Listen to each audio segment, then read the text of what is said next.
ഉണ്ണിയമ്മേ കുമ്പടി വന്നു. ജയിക്ക് പിണറായി 3.0 അല്ലെങ്കിൽ ഞങ്ങളുടെ തുടർഭരണം വീണ്ടും എന്നുള്ളത് LDF കഴിഞ്ഞ കുറച്ച് നാളുകളായി കെട്ടിപ്പൊക്കിക്കൊണ്ട് വന്നിരുന്ന ഒരു നറേറ്റീവ് ആയിരുന്നു. അതെ അതെ. ഇതോടുകൂടി നിലമ്പൂരോടുകൂടി അത് തകർന്നു വീണോ? അത് അപരിഹാര്യമാം വിധം അവസാനിച്ചോ? അത് ഉത്തരം പറ. അത് ഒരിക്കലുമില്ല. എന്തുകൊണ്ട് തുടർഭരണത്തിന്റെ തുടർച്ചയ്ക്ക് കേരളം സാക്ഷ്യം വഹിക്കും? അതിന്റെ വിശദീകരണത്തിലേക്ക് ഞാൻ വരാം.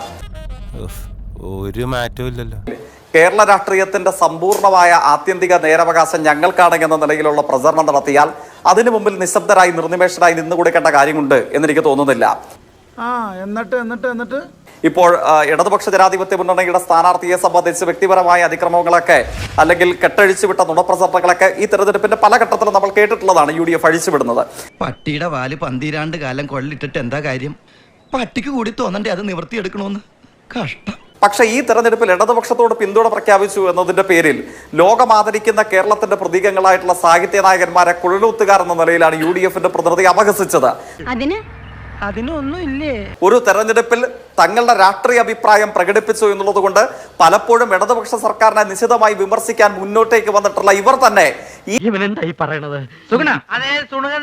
തെരഞ്ഞെടുപ്പിൽ അവരുടെ അഭിപ്രായം പ്രകടിപ്പിച്ചു എന്നുള്ളത് കൊണ്ട് ഇവർ കുഴലൂത്തുകാരായി മാറിയോ? നിങ്ങൾക്കെതിരെയല്ല, നമ്മുടെ കേരളം ഇന്ന് നേരിടുന്ന ഏറ്റവും വലിയ വെല്ലുവിളിയായിട്ടുള്ള കവി തല്ലുവാങ്ങിയിട്ടേ പോകുന്ന തോന്നുന്നത്. ഇന്ത്യൻ വർഗീയതയ്ക്ക് മുമ്പിൽ നട്ടല് വളയ്ക്കാതെ ശിരസ് കുനിക്കാതെ ഇതിഹാസ സമാനമായ ധൈര്യത്തോടുകൂടെ നിലപാട് സ്വീകരിച്ചവരാണ് കേരളത്തിൽ പ്രമുഖരായി പല എഴുത്തുകാരും. ഈ തെരഞ്ഞെടുപ്പ് പരാജയത്തിൽ അസാധാരണമായ വിധം വോട്ട് ചോർച്ച ഇടതുപക്ഷ ജനാധിപത്യ മുന്നണിക്ക് ഉണ്ടായിരിക്കുന്നു. 2011 നിലമ്പൂർ നിയോജക മണ്ഡലത്തിന്റെ ചരിത്രത്തിൽ ഏറ്റവും കുറഞ്ഞ വോട്ട് ഷെയറിലേക്ക് ഇടതുപക്ഷം ഈ തെരഞ്ഞെടുപ്പിൽ മാറി എന്നൊരു കാര്യമാണ് അദ്ദേഹം ഇവിടെ വിശദീകരിക്കാൻ വേണ്ടി ശ്രമിച്ചത്. ആ വിശദീകരണത്തെ മുൻനിർത്തിക്കൊണ്ട് അദ്ദേഹം സ്ഥാപിക്കാൻ ശ്രമിക്കുന്നത് എന്താണ്? അതുകൊണ്ട് കേരളത്തിൽ സർക്കാർ നിലംപതിക്കാൻ വേണ്ടി പോകുന്നു. എന്തോ അലമ്പുണ്ടാക്കാൻ വന്നിരിക്കുക. കേരളത്തിലെ 3.5 കോടി ജനങ്ങളുടെ സ്വാഭാവിക നീതിക്ക് എതിരെ നിൽക്കുന്ന ഒരു ജനവിരുദ്ധ ഗവൺമെന്റാണ് ഇത് എന്ന പരിപ്രേക്ഷ്യത്തെയാണ് കോൺഗ്രസ് പ്രതിനിധി ഇവിടെ ഉത്പാദിപ്പിക്കാൻ വേണ്ടി ശ്രമിച്ചത്. 2016 എന്റെ ഓർമ്മ ശരിയെങ്കിൽ 43.87% വോട്ടിന്റെ പിന്തുണയുമായി കേരളത്തിൽ ഇടതുപക്ഷ ജനാധിപത്യ മുന്നണി ഗവൺമെന്റ് അധികാരത്തിൽ വരുന്നത്. അന്ന് നിലമ്പൂർ നിയോജക മണ്ഡലത്തിൽ ആത്യന്തികമായി ഒരു സ്വതന്ത്ര പരിവേഷത്തോടുകൂടെ മുൻ MLA നിർത്തി 35 വർഷക്കാലത്തെ UDFന്റെ തുടർ പ്രാതിനിധ്യത്തിന്റെ ചരിത്രം നിലമ്പൂരിൽ അവസാനിപ്പിച്ച് സ്വതന്ത്രനെ മുൻനിർത്തി UDFന്റെ ഒരു വോട്ട് കൂടെ ആ സ്വതന്ത്രനിലൂടെ സമാഹരിച്ചുകൊണ്ട് ഭയങ്കരം തന്നെ ഇടതുപക്ഷ ജനാധിപത്യ മുന്നണി 2016 43% വോട്ട് സംസ്ഥാനത്ത് കൈവരിച്ചപ്പോൾ 91 സീറ്റിൽ 1 സീറ്റ് ഈ നിലമ്പൂർ നിയോജക മണ്ഡലമായിരുന്നു. കോൺഗ്രസ് പ്രതിനിധി മറന്നാലുമില്ലെങ്കിലും ആങ്കർ മറക്കാൻ പാടില്ലല്ലോ. 2021 43% ഉണ്ടായിരുന്ന കേരളത്തിലെ ഇടതുപക്ഷം 46.8% വോട്ടോടുകൂടെ കേരളത്തിൽ വീണ്ടും വർദ്ധിത വീര്യത്തോടുകൂടെ അധികാരത്തിൽ വന്നു. 91 സീറ്റ് ഉണ്ടായിരുന്ന ഇടതുമുന്നണി 99 സീറ്റോടുകൂടെ അധികാരത്തിൽ വന്നു. ആ 2021 നിലമ്പൂർ മണ്ഡലത്തിന്റെ ചിത്രം എന്താണ്? UDFന്റെ വോട്ട് ഷെയർ 4% വർദ്ധിച്ചു. LDFന്റെ വോട്ട് ഷെയർ 1% കുറഞ്ഞു. ഇതേ സ്വതന്ത്രൻ 10,000 വോട്ടുകൾക്ക് വിജയിച്ച അതേ നിലമ്പൂർ മണ്ഡലത്തിൽ കേരളമെമ്പാടും ഇടതുപക്ഷ തരംഗം വീശിയടിച്ച ഇതൊരു നടത്തു പോണ മാതിരില്ല 91 സീറ്റോടെ അധികാരത്തിൽ വന്ന ഗവൺമെന്റ് 99 സീറ്റോട് കൂടെ തുടർഭരണത്തിൽ അധികാരത്തിൽ വരുമ്പോൾ ഈ നിലമ്പൂർ നിയോജക മണ്ഡലത്തിൽ ഇതേ സ്വതന്ത്രന്റെ നേതൃത്വത്തിൽ ഉണ്ടായിരുന്ന ഇടതുപക്ഷം 1% വോട്ട് കുറയുകയും UDF 4% വോട്ട് വർദ്ധിക്കുകയും ചെയ്തു. ആ നിയോജക മണ്ഡലത്തിന്റെ തെരഞ്ഞെടുപ്പ് ചിത്രത്തെ താൽക്കാലിക അനുഭവത്തെ മാത്രം മുൻനിർത്തി ആവേശം കൊണ്ട് ഓരോന്ന് വിളിച്ചു പറഞ്ഞ് തടിയേടാക്കണ്ട, പണിയെടുക്കാതെ ജീവിക്കാൻ നോക്ക്. നമുക്ക് പറയാൻ കഴിയുമോ കേരളത്തിൽ UDF തരംഗം അല്ലെങ്കിൽ കേരളത്തിലെ ഇടതുപക്ഷ വിരുദ്ധ ചിത്രീകരണം? അങ്ങനെ പറയാൻ കഴിയുമോ? ഇന്നിനി നീ മിണ്ടരുത്, ഇന്നത്തെ കോട്ട കഴിഞ്ഞു. വിമർശിക്കാനുള്ള അവകാശമുണ്ടെന്നേ. ആ സാംസ്കാരിക നായകന്മാർ എന്നെ കാലി തൂക്കി നിലത്തടിക്കുന്ന നടക്കട്ടെ. ഇടതുപക്ഷത്തിന്റെ കുഴലൂത്തുകരായ ചില സാംസ്കാരിക നായകന്മാർ, എനിക്ക് അവിടെ ഓട്ടം ഉണ്ടായിരുന്നെങ്കിൽ ഞാൻ സ്വരാജ് നോട്ട് ചെയ്തേനെ. അങ്ങ് പ്രഖ്യാപനോട്ട് ഇറങ്ങല്ലേ? എന്നിട്ട് എന്താ ഇപ്പോ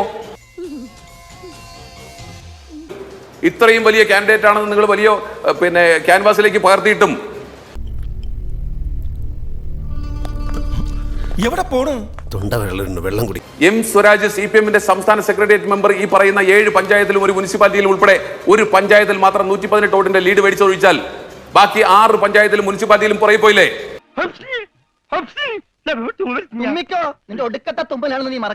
അദ്ദേഹം ജനിച്ച ബൂത്തിൽ പുറകെ പോയില്ലേ? അദ്ദേഹം പ്രതിദാനം ചെയ്യുന്ന പഞ്ചായത്തിൽ പുറകെ പോയില്ലേ? അതിനപ്പുറം എന്താ വേണ്ടത്? അപ്പോൾ പറയുന്നതാ ഞങ്ങൾ ഒരു പരീക്ഷണം നടത്തിയപ്പോൾ മാത്രമാണ് 2 തവണ ജയിച്ചതെന്നാണ്. ഇത് വടി കൊടുത്ത് അടി വാങ്ങുന്ന പരിപാടിയാണല്ലോ ബാബു. നിങ്ങൾ പരീക്ഷണം നടത്തിയതാണെങ്കിൽ ഞാൻ വീണ്ടും കണക്കിലേക്ക് തന്നെ പോവുക. 2011 LDF-ന് 44.5% വോട്ടുണ്ടായിരുന്നു. നിങ്ങൾ പരീക്ഷണം നടത്തിയ ഒരു പിന്നെ UDF-കാരനായ ഒരു സ്വതന്ത്രനെ കൊണ്ടുവന്ന് നിങ്ങൾ കൂടെ കൂട്ടി. നിങ്ങൾക്ക് കൂടി എത്ര ശതമാനം വോട്ടാ? 3%, 47% മാറി അല്ലേ? അദ്ദേഹം പോയപ്പോൾ എത്ര ശതമാനം വോട്ടാ കൊണ്ടുപോയത്? 11% അല്ലേ? അധികമായി 8% കൊണ്ടുപോയത് ആരുടെ വോട്ടാണ്? അതുകൂടെ പറയട്ടെ. എന്റെ പൊന്നു വായി എന്നെ കുഴപ്പിക്കരുത്. ഞങ്ങളൊരു സ്വതന്ത്രനെ കൊണ്ടുവന്നു, അദ്ദേഹം പോയപ്പോൾ അദ്ദേഹം വന്നപ്പോൾ കൊണ്ടുവന്ന വോട്ട് പോയപ്പോൾ കൊണ്ടുപോയി എന്ന് പറഞ്ഞാൽ വന്നപ്പോൾ 3% വന്ന് പോയപ്പോൾ 15% കൊണ്ടുപോയെന്നേ. ഞങ്ങൾക്ക് കുറവ് വന്നിട്ടില്ല. അതുകൊണ്ടാണ് ഞാൻ പറഞ്ഞത്. അങ്ങനെ പറയുമ്പോൾ നിങ്ങളുടെ വോട്ട് ചോർന്നിട്ടുണ്ട് എന്ന യാഥാർത്ഥ്യം നിങ്ങൾ ഉൾക്കൊള്ളണ്ടേ?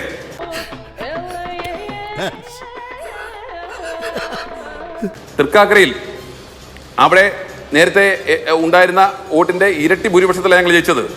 അതൊന്നും എനിക്കറിയാൻ മേല. ഇങ്ങനെ എന്തെങ്കിലുമൊക്കെ പറയുമ്പോഴേ എന്റെ മനസ്സിനൊരു സന്തോഷം ഉണ്ടാവുള്ളൂ. പുതുപ്പള്ളിയിൽ ഞങ്ങൾ ജയിച്ചത് അവിടെ ഉണ്ടായിരുന്നതിന്റെ 4 ഇരട്ടി വോട്ടിന്. ആരാ മത്സരിച്ചെന്ന് പറയേണ്ടതില്ലോ? ചാണ്ടി ഉമ്മനാണ്. താങ്കൾ തെറ്റിദ്ധരിക്കേണ്ട, ചാണ്ടി ഉമ്മനാണ് മത്സരിച്ചത്. 4 ഇരട്ടി വോട്ടിനാണ് ജയിച്ചത്. പാലക്കാട് 5 ഇരട്ടി വോട്ടിനാണ് ജയിച്ചത്. ഇപ്പോ അപ്പോഴൊക്കെ പറഞ്ഞെന്താ? സിറ്റിംഗ് സീറ്റുകൾ പിടിച്ചെടുത്തതാ. പറഞ്ഞിട്ടില്ല. ഇപ്പോ LDF-ന്റെ സിറ്റിംഗ് സീറ്റ് UDF പിടിച്ചെടുത്തിരിക്കുന്നു. അപ്പോൾ പറയുന്നു പഴയ കാര്യങ്ങൾ പറഞ്ഞില്ല. ചേലക്കരയെ കുറിച്ച് പറയുന്നു. ചേലക്കരയിൽ എത്രയായിരുന്നു നിങ്ങളുടെ തുടക്കത്തിലെ ഭൂരിപക്ഷം 2021? എനിക്കൊന്നും ഓർമ്മ വരുന്നില്ല. ഇപ്പൊ എത്ര വോട്ടിനാണ് നിങ്ങൾ ജയിച്ചത്?